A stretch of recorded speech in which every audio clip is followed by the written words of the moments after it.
when Blocking you're doing your and checking. blocks or defensive maneuvers. Blocking with boxing type of handwork is fairly simple. You're here, you block, and I always recommend blocking up and down, not double blocking and falling for an S kick or a double kick or a feint,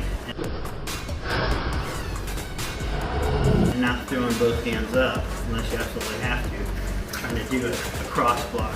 But your hands are already in position, so it's easy to start using quickly. I think the advantage of a traditional karate block would be when you're walking down the street, all of a sudden someone wants to punch you and you have to block. Of course, now you're trained to chamber so that you can also spark with a punch.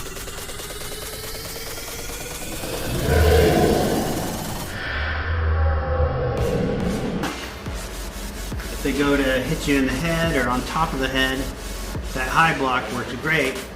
And when you go into a back stance or forward stance, instead of moving in and out slowly, pretty soon you should work on either stepping forward quickly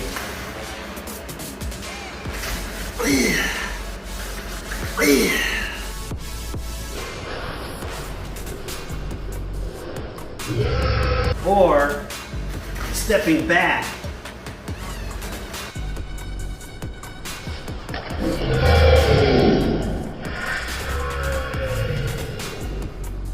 Notice how when I step back, someone goes to punch, I'm going to almost slide through the air, not jumping up, but going straight out.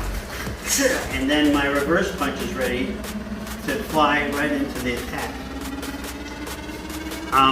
Practicing this way helps ensure you that if you have to block, that you can quickly kind of give yourself some space and block out to the side. Practicing slow, you can get the right arm and the right leg in the right position, but at some point you're going to have to just go and block, be ready to do that sparking strike. If they go to hit you low, you know, the low block, a lot of times you have to raise your arm up and block low. Well, that is useful if we go to hit you here. You're going to be using that for all your other blocks anyways. But for a low block, you may have to move back,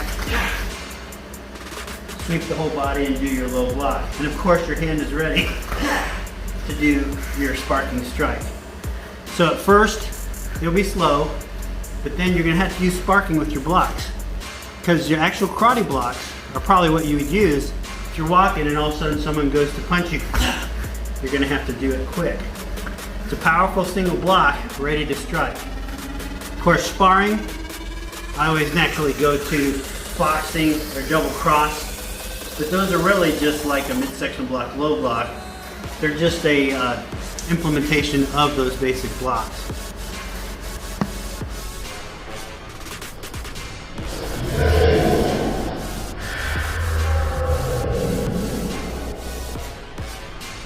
And since we're talking about blocks, you block with your leg. I always have a joke that you got to check yourself before you wreck yourself. Well, if you're standing here and all of a sudden someone goes to attack low, you may have to protect your groin or your leg. Well, you notice when we do the sparking kick, it goes from check position to strike, back to check position and down. So if I'm here and I have to check, I'm here, but I can also still do that strike. So checking yourself before you wreck yourself is always a good idea.